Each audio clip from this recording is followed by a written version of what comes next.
UK का एक जो नया प्राइम मिनिस्टर आया है ना, उसने बहुत ज़्यादा वहाँ पे सख्तियाँ बढ़ा दी हैं। अगर तो आपने जाना है बैचलर्स में तो भाईजान कोई ना जाओ, क्या वहाँ पे फीसें पूरी करना आसान नहीं है।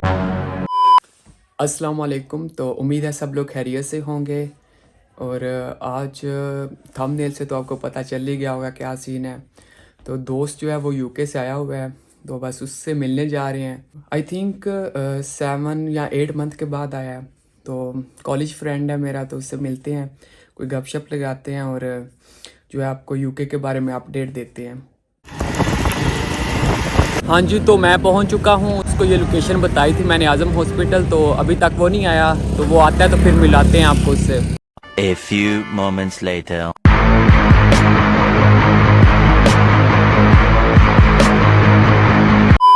बच्चा आ रहा है यूके वाला, ये जो पीछे बड़े बाइक पर है, यूके वाले भैया आगे।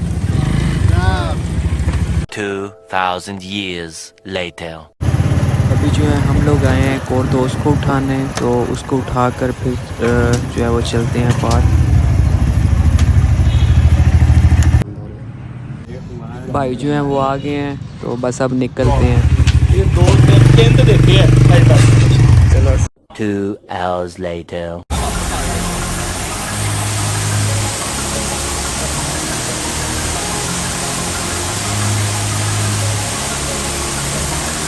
खैर अभी हम लोग जो है वो पार्क में पहुंच चुके हैं। आधा घंटा जो है वो आवारागर्दी करने के बाद बड़ा हरामी हो बेटा। यूके वाले दोस्त को तो उठा लिया था, उसके बाद एक और दोस्त को उठाने गए थे, और वो जो है वो भी यूट्यूबर है। भाई हाथ खिला दे रजा भाई यूट्यूब का नेम रजाज ब्लॉग्स के नेम से है। आपको 45 मुकम्मल सब्सक्राइबर मिलेंगे। खत्म। यूके वाले भैया को आपने नीचे बिठाया हुआ है।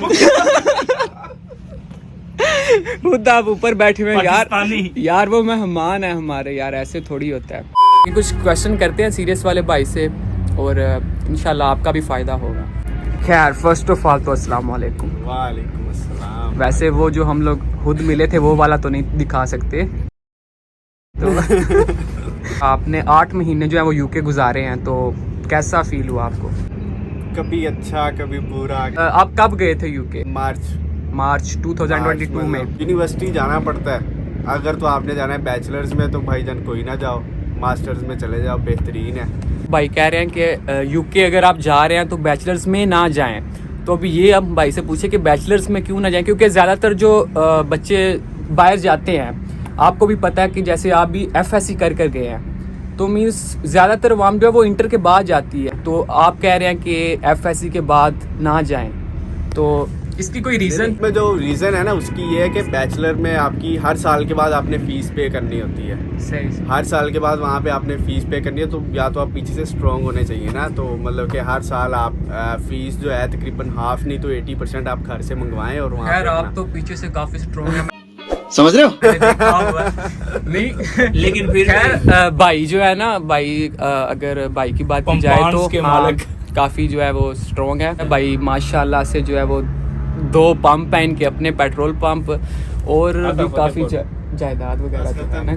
फतेहपुर में 28 दुकानें वो भी दसो। वो खैर भाई की में मीन्स के ये हमारे जो सिटी है ना फतेहपुर के, यहाँ के पावे हैं। हाँ। फतेहपुर के पावे हैं ये। एग्जैक्टली द फतेहपुर का पावा अहमद लावा। खैर चलें अभी बात करते हैं फीस के बारे में। हाँ, तो मीन्स के फीस का क्या सीन होता है वहाँ पे? देखो अगर आप बैचलर में जाओगे ना तो मेनली इसमें इशू यही है, अगर आपने फीसिस खुद पे करनी है ना तो वहाँ पे आपको समझ लें कि स्टडी का वो आप लेवल नहीं कर सकते। जॉब्स आपको हर टाइम करनी पड़ेंगी, दिन में यूनिवर्सिटी से फ्री होकर रात में स्टडी आप नहीं कर सकते। अगर आपने और कोई आपके पास नहीं है, प्लान नहीं है मास्टर्स में जाने का, बैचलर में ही है, तो आपको एक सोच के जाना चाहिए कि आपने वहाँ पे काम करना है।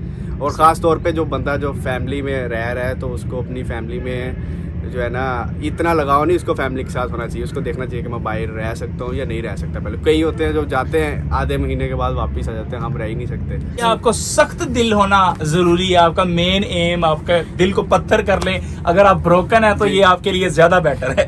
आप जो है 8 मंथ आपने जैसे कहा कि मैं वहाँ पे रहा हूँ, और आपका क्या मीन सीन था कि 8 मंथ के बाद आप वापस आ गए, घर की याद आ रही थी या वैसे ही? घर की याद नहीं, इसमें ये अभी मेरी 2 महीना मेरी छुट्टियां थी यूनिवर्सिटी से। जी। अगर मैं चाहता तो मैं 2-3 हज़ार जो है पाउंड वो कमा सकता था। ये 1-2 मंथ में? 2 मंथ में 2,000 पाउंड 3,000 पाउंड ना। तो असल में मेरा वहाँ पे प्लान है बिजनेस करने का, जी। जो अपना ना कोई ऐसा वहाँ पे फ्रेंचाइज ओपन करने का। तो इसीलिए घर वापस आए हैं कि फैमिली से कोई पैसा शैसा इकट्ठा करके वापस जाके बिजनेस करो। मस्त प्लान है। अब सबसे मेन चीज़ ये है कि आप एक स्किल कैरी ऑन करो। अगर आप पाकिस्तान से जा रहे हो, आप कोई ना कोई काम सीख के जाओ यहाँ पे, आप एक्सपीरियंस यहाँ से लेके जाओ। सही है। अगर आपके पास वो एक्सपीरियंस होगा लेटर हेड पे, तो वो भी आपका बाहर माना जाएगा कुछ ना। जैसे अभी भाई ने कहा कि आपके पास जो है वो स्किल होनी चाहिए। खैर ये तो आप जहाँ पे भी हो, आप चाहे पाकिस्तान में रहो, यूके जाओ, ऑस्ट्रेलिया जाओ, कनाडा जाओ, स्किल जो है वो इम्पोर्टेंट रोल प्ले करती है। स्किल तो होनी चाहिए हर बंदे के पास, क्योंकि कहीं ना कहीं काम आती है। अच्छा यानी ये तो आपकी नवाजिश है। वहाँ पे फीसें पूरी करना आसान नहीं है, पीछे से पैसे भेजना भी। वहाँ पे यही फीस आपकी होगी 20 लाख।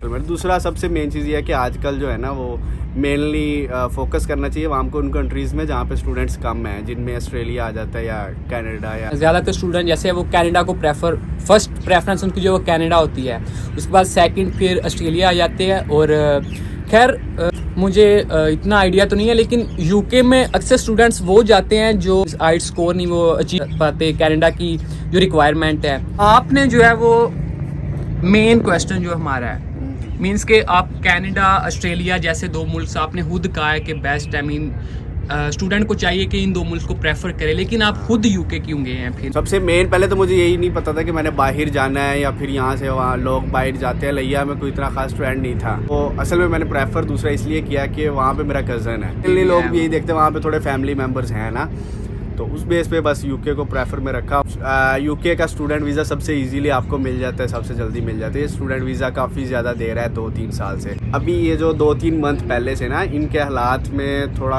काफ़ी डिफरेंस आया। अब स्टूडेंट्स को ना वहाँ पे मुश्किल हो रही है। हम तो गए हैं, हमें जॉब्स अब मिली हुई है ना, तो अब जो नए स्टूडेंट्स जा रहे हैं उनको जॉब मिलना थोड़ा सा मुश्किल हो रहा है वहाँ। जैसे वो भाई ने बताया कि अब जो 2023 में जो स्टूडेंट्स जा रहे हैं यूके, तो उनके लिए कुछ मुश्किलें पेश आ रही हैं। 2023 में जो स्टूडेंट्स जा रहे हैं, क्या उनको देना चाहिए यूके को प्रेफरेंस या नहीं? यूके को आई थिंक नहीं देना चाहिए, क्योंकि जब से अब यूके का एक जो नया प्राइम मिनिस्टर आया है ना, उसने बहुत ज़्यादा वहाँ पे सख्तियाँ बढ़ा दी हैं स्टूडेंट्स को। अब वो ज़्यादा वो जो कहते हैं ना कि छापे वगैरह जो दुकानों पे वो लगा रहे हैं, देख रहे हैं कोई ज़्यादा ओवर काम ना करे। हमने फ़ीसें पूरी करनी ही ओवर काम करके हैं, और 20 आवर्स वर्क में हम फीसिस वगैरह नहीं निकाल सकते। हाँ, एक्स्ट्रा काम करना ही पड़ता है। अब यूके जो है वो आपको एक वीक में 20 आवर्स देता है काम करने 1 वीक 20 आवर्स। तो एक नॉर्मल जो स्टूडेंट है, मतलब वो कोई नॉर्मल भी जॉब कर रहा है, तो वो एक वीक के अंदर अगर ये 20 आवर्स काम करे, वो कितना अर्न कर सकता है? ये डिपेंड करता है वो पूरे 20 आवर्स काम कर रहा है, डिपेंड करता है वो किसी वेयर हाउस में काम कर रहा है या मैकडोनल्ड पे कर रहा है या सिक्योरिटी की जॉब कर रहा है। हर जॉब के अलग अलग मंथली आप लगा लेंगे तकरीबन, इससे वो ना 800 to 1000 पाउंड वो कमा सकता है, जिसमें से 400, 500, 300 ये आपका रेंट है। बाकी जो 400 है, 500 है, वो आपका ऐसा फ़ीस आप निकाल सकते हैं। इसके अलावा फिर जारी बात है, जब आपने फ़ीसेस देनी है, फ़ीसेस वहाँ पे 13,000 पाउंड से तो नीचे है नहीं कोई, तो 13K आपको देने के लिए अजाफी काम करना पड़ेगा मंथली। तो उसमें आप 500-600 आपको कमाना पड़ेगा एक्स्ट्रा, जहाँ से मर्ज़ी कमा के लाओ, देन आप वहाँ पे सर्वाइव कर सकते हैं अपनी फीसेस। मेनली बच्चे वो इसी वजह से यहाँ पे वापस नहीं आ पाते, या वो बहुत ज़्यादा मेंटली डिस्टर्ब हो जाते हैं। वो यही रीज़न होती है कि उनको पीछे यहाँ पे लोग समझते हैं कि वहाँ पे कमा के आप पीछे भेजो, उन्होंने फैमिली को भेजने होते हैं पैसे, ऐसे ये चीज़ें होती हैं। लेकिन डिपेंड करता है इंसान पे, जो बंदा मतलब कि खुद स्ट्रगल कर सकता है, सर्वाइव कर जाता है, डिफ़िकल्ट नहीं है सच। तो ये जो सारी बातें हैं, ये भाई का अपना 8 मंथ का एक्सपीरियंस है जो उन्होंने वो शेयर किया है। खैर बाकी जो लोग जा रहे हैं 2023 में भी जा रहे हैं या यूके जा रहे हैं, तो खैर अल्लाह पाक उनको कामयाब करे, खैर भाई को भी कामयाब करे। तो खैर ये जो सारी बातें की हैं, इनको मद्देनज़र रखते हुए जो है वो आप भी फ़ैसला लें कि 2023 में यूके जाना चाहिए या नहीं।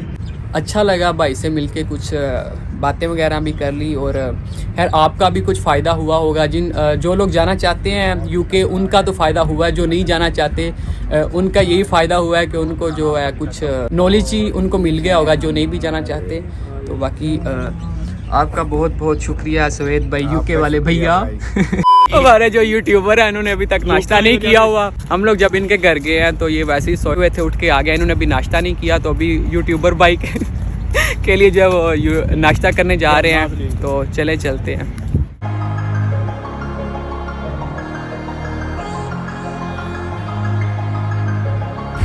नहीं नहीं, एक दफ़ा इसको दो यार, इसकी एग्जॉस्ट आवाज़ कैसी है sir.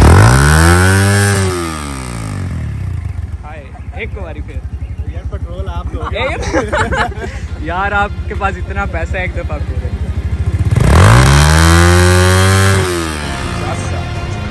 A few moments later. भूल जाता कसने खाने के मामले में भूल जाता। भाई स्टिक्स बाद में डाल लेना, पहले खा लो। एहे रहा नहीं जाता, तड़प ही ऐसी है ना। खाना वगैरह खाने के बाद फैसिलिटी कितना साल ही ना लभ जानी जो ਉਹਦੇ ਨਾਲ ਹੁੰਦਾ ना रिश्ता। YouTube की इनकम आ गई। खाना वगैरह खाने के बाद अभी जो है वो नमाज़ पढ़ने आए हैं। बड़े नेक हैं भाई, आप 5 वक्त की नमाज भी पढ़ते हैं।